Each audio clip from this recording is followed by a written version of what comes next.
When conditions are favorable, they breed up into enormous flocks. At times, there are so many you can hardly see the sky. But when they perch in trees, they blend straight in with the leaves. Getting a close look needs the zoom lens of a camera or a pair of binoculars. Budgerigars are extremely nomadic. They'll travel a long way in these huge flocks to descend on a good feeding spot or in search of a waterhole. This is remarkable synchronized flying.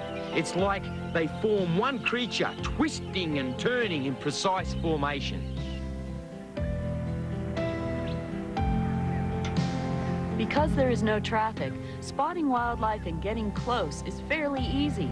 They're not used to seeing humans, so there's little fear. We're no danger to them. You can see here, here's another dingo, a juvenile, only a youngster, this little one.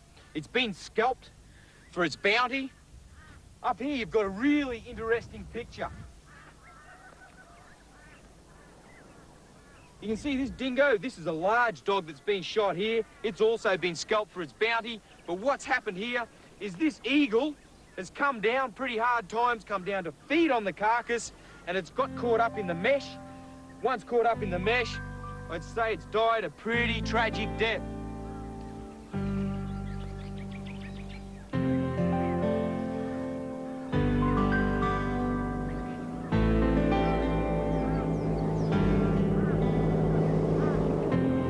This is one group of animals that won't end up tangled in the fence. Most stock animals have too much horse sense, developed over countless generations of domestication.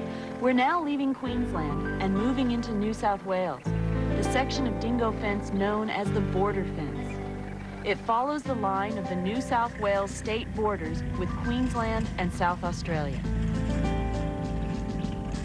It's an unbreakable law in the bush. When you use a gate, you shut it behind you. Or if it's open, you leave it open. Of course, the gate in the dingo fence is one that is always shut. The dingo fence, with the huge number of dead animals on both sides of it, attracts scavenging animals that feed on carrion. Practically every time we looked into the sky, there was a bird of prey circling overhead looking for food. Steve's pointing out the continuous dents in the mesh made by wildlife as they hit the fence at high speed. And these little fellas are another pest the sheep farmers would dearly love to eradicate. Rabbits have outnumbered sheep and eaten their pasture for much of the last 100 years. And nearby, another pest, the fox, an animal that lives very well here by hunting the rabbits. The problems caused by rabbits are enormous. They go for the best pasture and can wipe out plant species in a whole region. They compete with sheep for food and destroy native animals' habitats.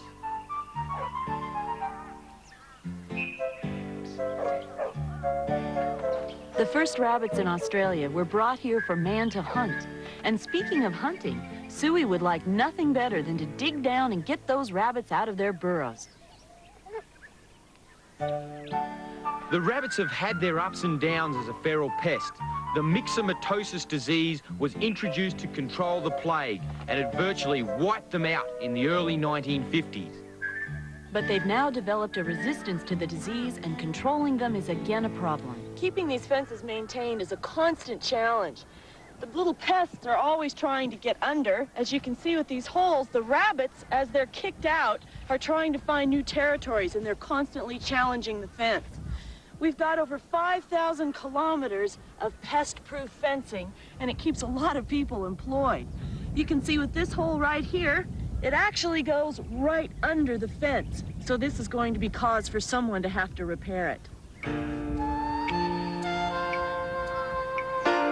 Even though we get a lot closer to them here than we would in most places, it's still not near enough for a good look. We figure there should be a better chance if we wait until dark. Rabbits also know that it's better to be more active in the cooler hours in a climate like the Australian outback.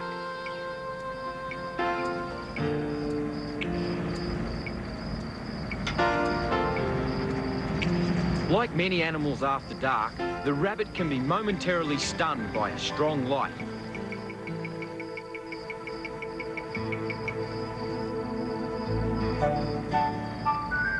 It looks like it's going to be a matter of patience. They stop when the light hits them, but they don't keep still for long.